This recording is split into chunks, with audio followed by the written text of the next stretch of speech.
Gil Martin here, and welcome everybody to today's episode of the Daily Packers Post, where we bring you in-depth coverage of your Green Bay Packers. We have new episodes dropping every day, Monday through Friday, so hit the like button and subscribe so you never miss an episode.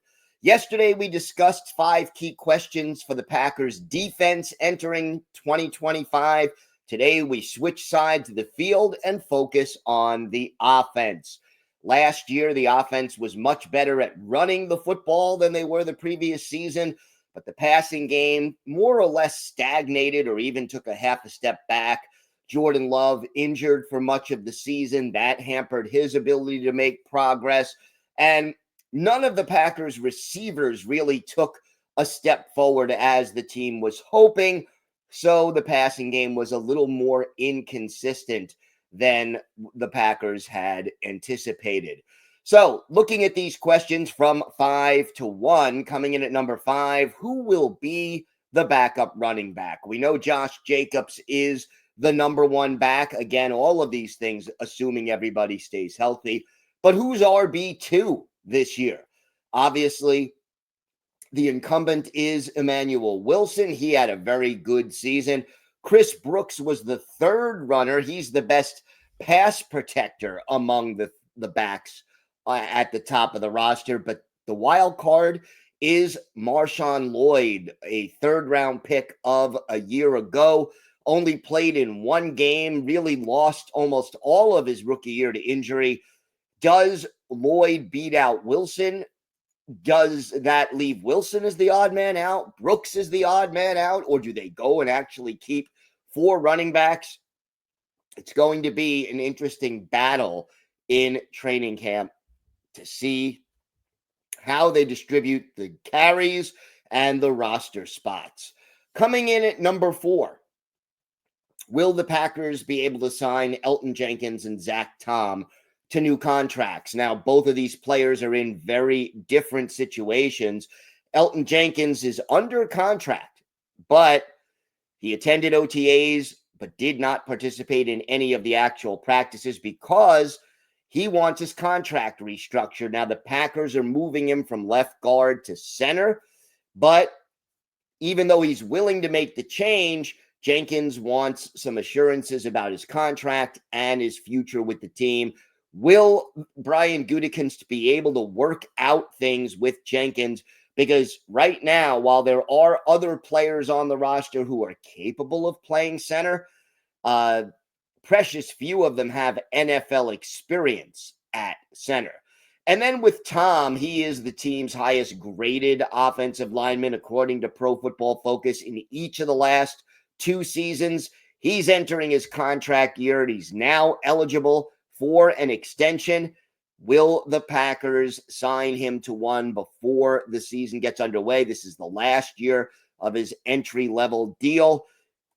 You want to basically lock up Jenkins and Tom for the foreseeable future. These are your 2 best offensive linemen, according to PFF. So we'll see whether or not Gutekunst can do that. And obviously, you want to get Jenkins in to start training camp on time. Then you also have questions along the offensive line.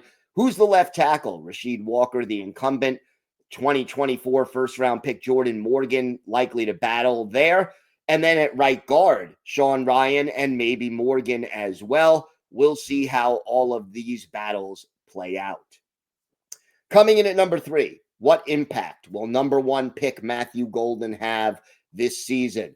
Golden, 4.29 speed in the 40, although he doesn't always play to that. And he has consistent hands, which is one thing the Packers wide receivers struggled with, especially last season. But again, rookies, while they've been making more impact in recent seasons, traditionally rookie receivers struggle to make the adjustment to the NFL. Golden made a good first impression at OTAs. The question is, how big a role does he carve out in the offense, and what impact will he have? And I think it's more important for the Packers to make sure that Golden is having an impact in the second half of the season as the year progresses than it is early on. There will be a learning curve. We'll see how quickly it is and what, if any, impact Matthew Golden has on this offense. Coming at number 2, how will the targets be distributed? The Packers have Matthew Golden, Savion Williams, the 3rd-round pick. You have Jaden Reed, Romeo Doubs, Dontavian Wicks, Christian Watson going to start the season on the PUP list. He will probably be available later in the season, probably sometime around, November or December. And then you have the tight ends, Tucker Kraft, Luke Musgrave.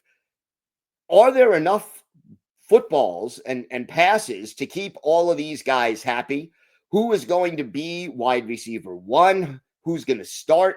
What will the roles be? There are a lot of open questions. Matt LaFleur always says he wants competition. Iron sharpens iron is what he always tells people.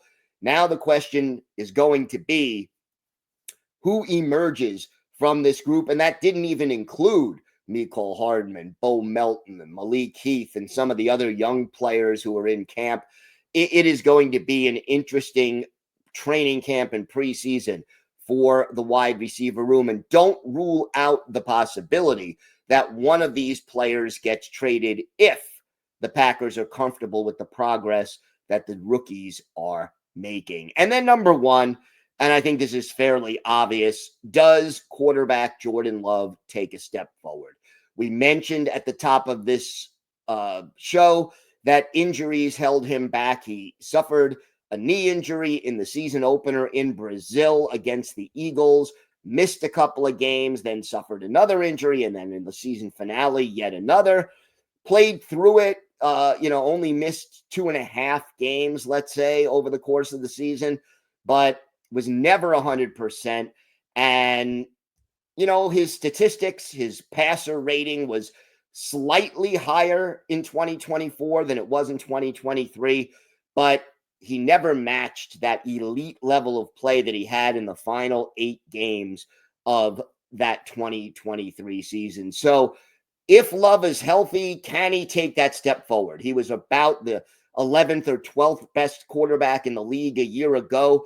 Can he get into the top 10 or even the top 5 and be a member of the elite? He's in the very good to very good list of quarterbacks right now, but can he become elite? That is a big question, and we'll see if the Utah State alum gets that done this year. More consistency and more elite play. Got to figure out that sweet spot between being a little too careful and being a little too daring. We'll see whether or not Love can get it done. Don't forget to check out our website at thepackerspost.com for articles on your Green Bay Packers Monday through Saturday.